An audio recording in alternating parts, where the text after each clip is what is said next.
Hello bankers, कैसे हो आप लोग। स्वागत है आप सबका मेरे यूट्यूब चैनल इट्स इजी पर। आशा करती हूँ आप लोग स्वस्थ होंगे, तंदुरुस्त होंगे एंड अपने प्रमोशन एग्ज़ाम की तैयारी अच्छे से कर रहे होंगे। तो लास्ट वीडियो में हमने कवर करी थी विमेन पावर सेविंग स्कीम, जिसको कि अब रिवैम्प करके 3 नए वेरिएंट्स के साथ इंट्रोड्यूस किया गया था। आज की वीडियो में हम डिस्कस करेंगे PNB junior saving fund scheme, जो कि अब रिवैम्प होकर बन गई है ग्रो, और विद्यार्थी सेविंग फंड स्कीम, जो कि अब रिवैम्प होके हो गई है, उसका नाम हो गया है राइस। ठीक है, तो चलिए वीडियो को स्टार्ट करते हैं बिना किसी देरी के। तो सबसे पहले देखो, आपको पता होगा कि जूनियर सेविंग फंड स्कीम हम जो खोलते थे वो हमारा कोड होता था जूनियर सेविंग फंड का SBMIN। SB माइनर वाले में जूनियर सेविंग फंड खोलते थे, और जो विद्यार्थी अकाउंट खोलते थे वो हम खोलते थे SBVID में। तो अब दोनों स्कीम को ही रिवैम्प कर दिया गया है। इनके अंदर कुछ नई चीज़ें ऐड ऑन करी गई हैं। इनका क्या बोलते हैं कि पहले से इनको बेटर किया गया है एडिशनल फीचर्स के साथ। तो जो हमारी जूनियर सेविंग फंड स्कीम थी उसको कन्वर्ट किया गया है पीएनबी ग्रो सेविंग स्कीम में। जूनियर को बदल दिया ग्रो में, एंड विद्यार्थी को बदल दिया है राइज सेविंग स्कीम के अंदर। अब इसके अंदर क्या क्या एडिशनल फीचर्स या बेनिफिट्स मिलने वाले हैं, चलिए एक एक करके हम देखते हैं। तो जो ग्रो सेविंग अकाउंट है हमारा SB, मैंने सेविंग बैंक अकाउंट का शॉर्ट फॉर्म लिखा है SB, ठीक है। ग्रो सेविंग अकाउंट है वो किन के लिए खोला जाएगा, for below 18 years of age, जो माइनर ही हो गया एक तरीके से, तो माइनर्स के लिए खोला जाएगा ग्रो, जो कि 18 साल से छोटे हैं। And rise saving bank account किन के लिए खोला जाएगा, जिनकी एज 18 है, 18 से लेके 28 साल वालों तक की। और account open under this scheme will continue to remain in this scheme till the customer attains 30 years of age. देखो इसका फंडा क्या है, मैंने ये कल जब नोट डाउन करी थी तो मैंने इन चीज़ों को समझा था, आपको बताती हूँ। देखो सबसे पहले अगर कोई माइनर हमारे पास खाता खुलवाने के लिए आया है तो हम उसका ग्रो सेविंग बैंक अकाउंट खोलेंगे, और ग्रो का स्कीम कोड हमारा रहने वाला है SB किड। तो SB किड के अंदर हम बच्चे का खाता खोलेंगे, और ये वाला जो सर्कुलर है उसके लास्ट में भी 2 से 3 एनेक्जर्स आपको दिए हुए हैं, टर्म्स एंड कंडीशंस के कंसेंट फॉर्म है, वो हमें मैंडेटरीली कस्टमर से लेने ही लेने हैं, ठीक है।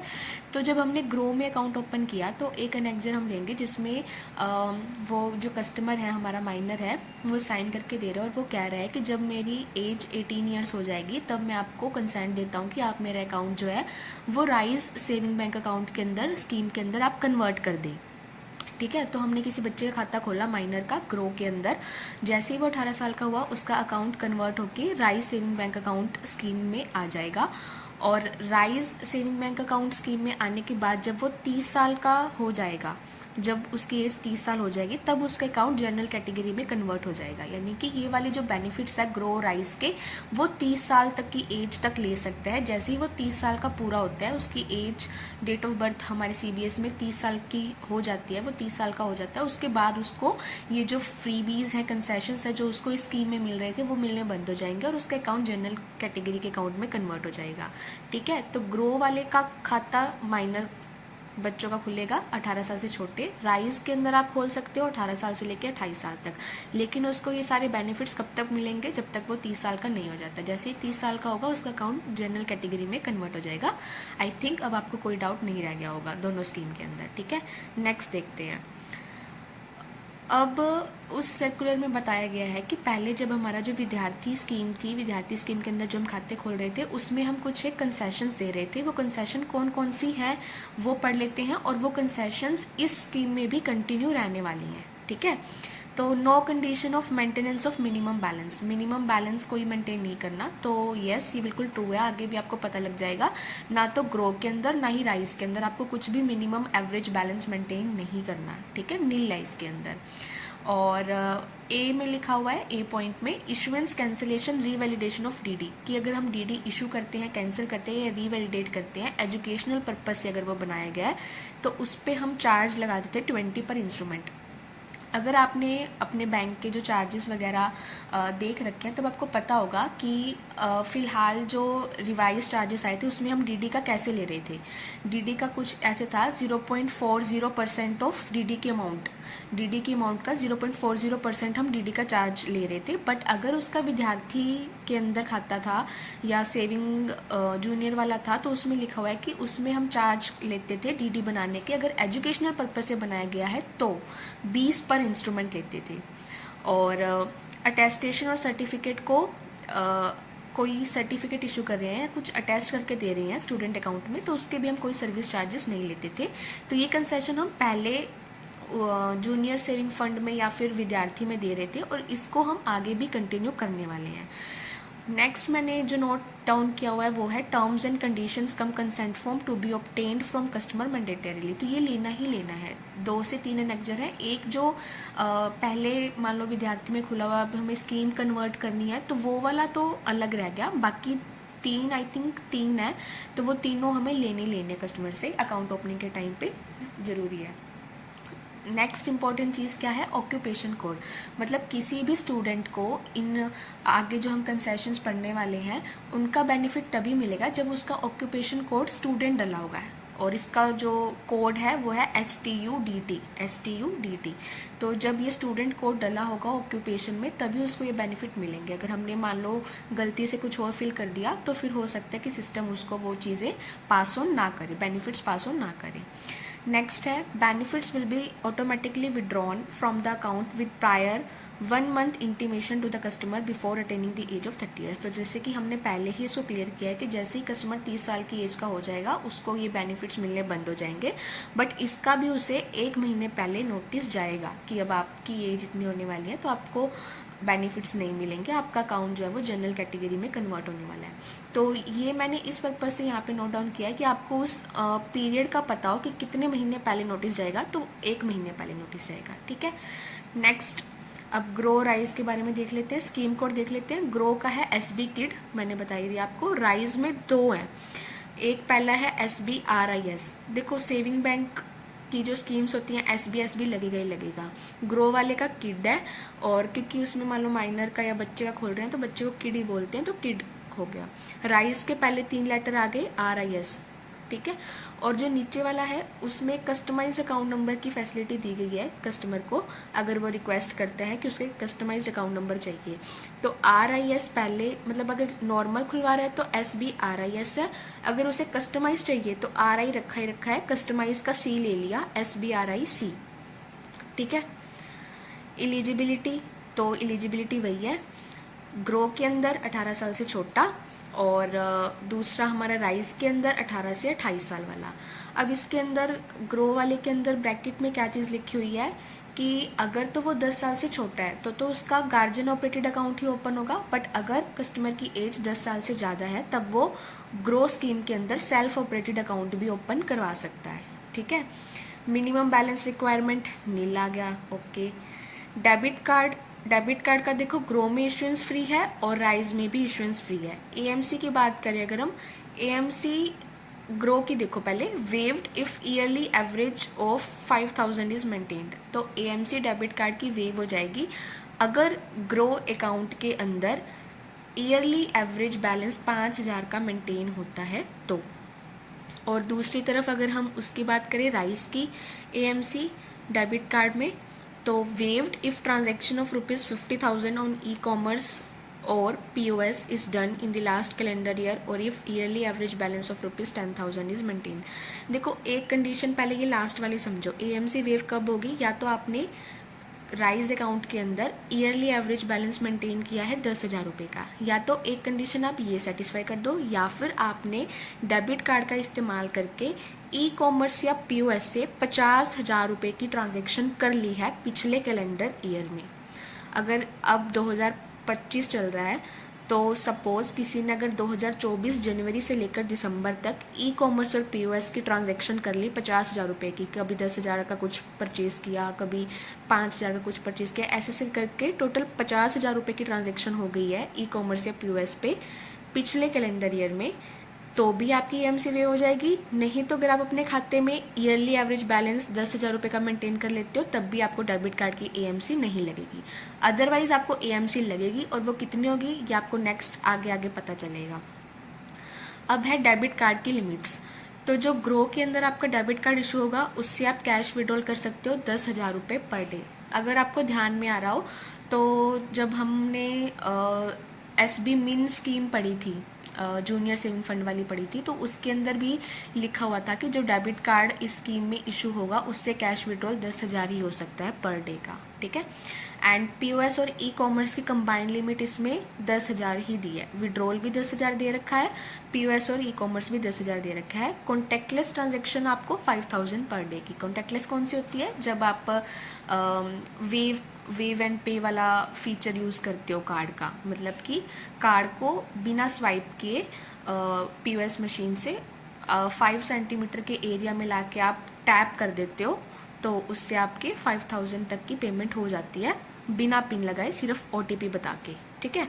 और जो आपका राइज है उसके अंदर कैश विड्रॉल दिया गया है 1 लाख पर डे। पीओएस और ई कॉमर्स की कंबाइंड लिमिट दी हुई है 3 लाख पर डे। तो ये वाले कौन से किससे मिलते जुलते हैं? Cash withdrawal, POS, e commerce, ये हमारे रुपए के प्लैटिनम कार्ड से मिलते जुलते हैं। रुपए के प्लैटिनम में भी सेम यही लिमिट्स होती है, कैश विड्रॉल की 1 लाख, पीओएस और ई कॉमर्स की 3 लाख, और कॉन्टैक्टलेस इसमें भी वही है 5,000 पर डे। पीडी को ये मैंने पर डे का ही शॉर्ट फॉर्म लिखा हुआ है, ठीक है।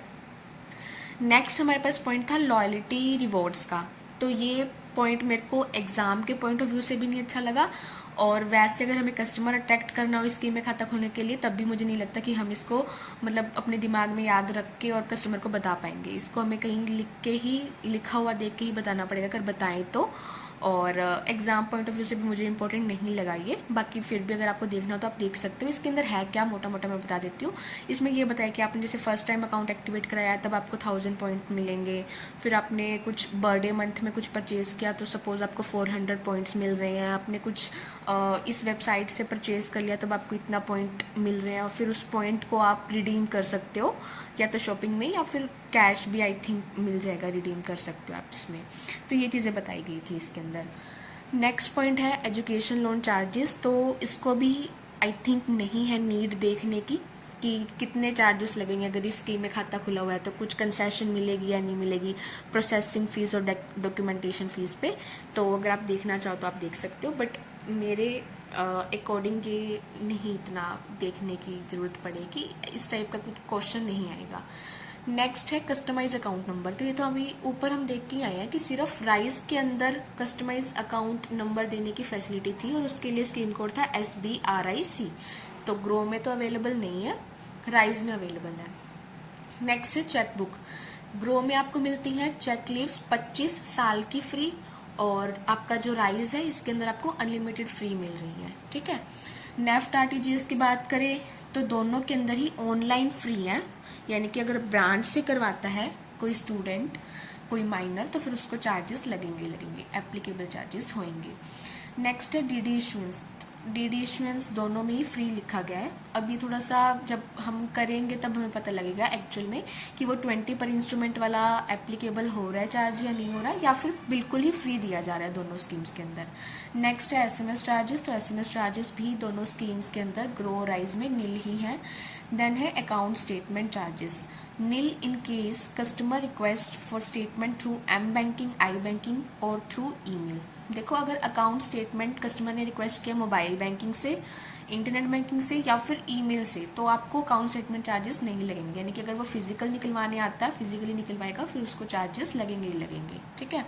मतलब बैंक का मेन ट्रस्ट क्या है कि कस्टमर को फिजिकल बैंकिंग से डिजिटल बैंकिंग या फिर ऑनलाइन बैंकिंग की तरफ अट्रैक्ट करना है, क्योंकि बैंक को फिजिकल बैंकिंग से कॉस्ट भी पड़ती है, एंड कस्टमर हैंडलिंग भी हो सकता है कि इतनी एफिशिएंट ना हो एज़ कम्पेयर टू, क्योंकि डिजिटल का ज़माना है। कस्टमर अपने घरों से निकलना ही नहीं चाहते हैं, बैंक जाना ही नहीं चाहते हैं। वो चाहते हैं कि हर काम उनका घर बैठ के ईजीली हो जाए, कन्वीनियंटली हो जाए, और बहुत कम इंटरफेरेंस हो उसमें, मतलब मैनुअल इंटरफेरेंस कम हो।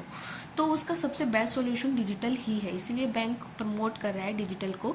एंड यस, हमें भी हमारे कस्टमर्स को डिजिटली प्लेटफॉर्म्स यूज़ करने के लिए बोलना चाहिए, ज़रूर बोलना चाहिए, ताकि कस्टमर के पास अल्टरनेटिव्स हो, वो ब्रांच में आए, ब्रांच की सर्विसेज ले, कोई प्रॉब्लम नहीं है, बट उसके पास अगर इन केस इमरजेंसी उसे कुछ भी काम हो बैंक का, तो उसके पास एक अल्टरनेटिव हो कि अपने उस प्लेस में कहीं पे वो अटका हुआ है, स्टक है उस जगह पे, तो वो वहाँ से भी हमारी बैंकिंग की वैसी ही सारी सर्विसेज का बेनिफिट ले सके जैसे कि वो ब्रांच आके लेता है। सो नेक्स्ट एग्जिस्टिंग स्कीम्स को मार्क किया गया है सनसेट। सनसेट का मतलब क्या होता है कि भी सूर्य अस्त हो गया है, यानी कि एग्जिस्टिंग जो स्कीम थी एसबी मिन और एसबी विड उसको सनसेट कर दिया गया है, अब ख़त्म कर दिया गया है, अब उनमें फर्दर कोई नया अकाउंट ओपन नहीं होगा। नेक्स्ट है valid student ID from educational institutes universities to be obtained. अब देखो जो ग्रो में हमने खाते खोले 18 साल से छोटे माइनर्स के खोले हमने, तो उसमें हमने एज प्रूफ मांगना है कि भाई ये वेरीफाई करने के लिए कि ये बच्चा माइनर है कि नहीं। अब जो हम राइज में खोल रहे हैं वो हम किसका खोल रहे हैं, जो 18 से 28 साल वाले हैं, यानी कि वो माइनर तो है नहीं, मेजर है। और किसके खोल रहे हैं, स्टूडेंट के खोल रहे हैं, क्योंकि विद्यार्थी को रिवैम्प करके राइज बनाया गया ना, तो अब हमें कैसे पता चलेगा कि भाई ये विद्यार्थी है कि नहीं, उसका क्या प्रूफ मांगेंगे हम, तो उससे स्टूडेंट आईडी मांगनी है जहाँ पे वो पढ़ रहा है, स्कूल में पढ़ रहा है स्कूल की, कॉलेज में पढ़ रहा है कॉलेज की, या जहाँ जिस भी इंस्टीट्यूट से वो पढ़ रहा है, और वो आईडी हमें लेके अपलोड करनी ही करनी है, ठीक है। Any other debit card issued issuance and AMC will be applicable. तो देखो ग्रो राइस के जो है डेबिट कार्ड कस्टमाइज किए गए हैं, जिनमें जो कैश विड्रॉल लिमिट और पीएस ई कॉमर्स लिमिट हम पढ़ के आए हैं वो वाली मिलती है, और उनके चार्जेस भी नहीं है। बट इन केस अगर कस्टमर रिक्वेस्ट देता है स्पेसिफिक रिक्वेस्ट कि उसको ये वाले डेबिट कार्ड का वेरिएंट ना चाह के उसको अपनी मर्जी का कोई और डेबिट कार्ड का वेरिएंट चाहिए, तो फिर उसको इशुएंस और एएमसी लगेगी। नेक्स्ट है facility of internet banking, mobile banking and ATM debit card are offered only to the minors in the self operated account. तो ये जो इंटरनेट बैंकिंग की फैसिलिटी है, मोबाइल बैंकिंग की है, या एटीएम या डेबिट कार्ड की है, तो ये उसी अकाउंट में ओपन किए जाएंगे जो माइनर्स के सेल्फ ऑपरेटेड अकाउंट है, यानी कि अगर कोई गार्जियन ऑपरेटेड अकाउंट है तो उस पर ये इंटरनेट बैंकिंग मोबाइल बैंकिंग हमको नहीं देनी है, नहीं दे सकते हम। नेक्स्ट है upon completion of 18 years of age account under PNB grow वो ट्रांसफ़र हो जाएगा पीएनबी राइज में। तो जैसे ही माइनर 18 साल की एज अटेन करता है उसका ग्रो का अकाउंट कन्वर्ट होके राइज में बन जाएगा, ठीक है। नेक्स्ट डेबिट कार्ड जो हम बात कर रहे थे, तो देखो ग्रो में जो डेबिट कार्ड है issuance charges AMC 250 plus GST. तो आप इसमें प्लीज़ कंफ्यूज मत होइएगा, इशुएंस चार्जेस तो आपको पता ही है ग्रो में है ही नहीं, एएमसी है जो कि 250 प्लस जीएसटी है, वो वेव हो जाएगी अगर आपने ईयरली एवरेज बैलेंस 5000 का मेंटेन किया है, तो नहीं किया तो फिर आपको 250 प्लस जीएसटी की एएमसी लगेगी, ठीक है। और जब आप ये कार्ड अप्लाई करोगे तो इसका कार्ड का टाइप होगा जो सीबीएस से हमें उठाना है वो है एमपीजी। और इस पे भी काफ़ी सारे ऑफर्स दे रखे हैं, रेस्टोरेंट से कुछ मंगवाएंगे या शॉपिंग करते हैं, या ओटीटी की कुछ सब्सक्रिप्शन वगैरह फ्री है, तो वो आप पढ़ लेना अगर आपको पढ़ना हो तो। नेक्स्ट है राइस डेबिट कार्ड का, तो राइस का आपको पता ही है इशुएंस तो कुछ है नहीं, फ्री है। एएमसी आपकी लगेगी 375 प्लस जीएसटी अगर आपने ऊपर मेंशन करी गई दोनों में से कोई भी कंडीशन फुलफिल नहीं करी तो। और ये कार्ड अप्लाई करने के लिए आपको क्या कोड उठाना है, MPR। तो बस आज के लिए इतना ही था, एक स्कीम हमने और कवर करी, आपके साथ साथ मेरी भी नॉलेज अपडेट हुई, मुझे भी काफ़ी अच्छा लगा, क्योंकि एज अ फ्रंटियर हम सीट पे बैठे होते और कस्टमर हमसे कुछ पूछे और हमें जवाब ना आए तो बिल्कुल अच्छा नहीं लगता, तो पता होना चाहिए ये चीज़ें हमें। और हाँ, वीडियो कैसी लगे, कुछ सजेशन हो आपकी तरफ से, कुछ इम्प्रूवमेंट मुझे करनी हो तो कमेंट्स में लिख देना, मैं कोशिश करूँगी उसे इम्प्लीमेंट करने की। एंड वीडियो अच्छी लगे तो वीडियो को लाइक करना, चैनल को सब्सक्राइब करना, एंड इसे ज़्यादा से ज़्यादा शेयर करना। Thank you for watching my video, thank you.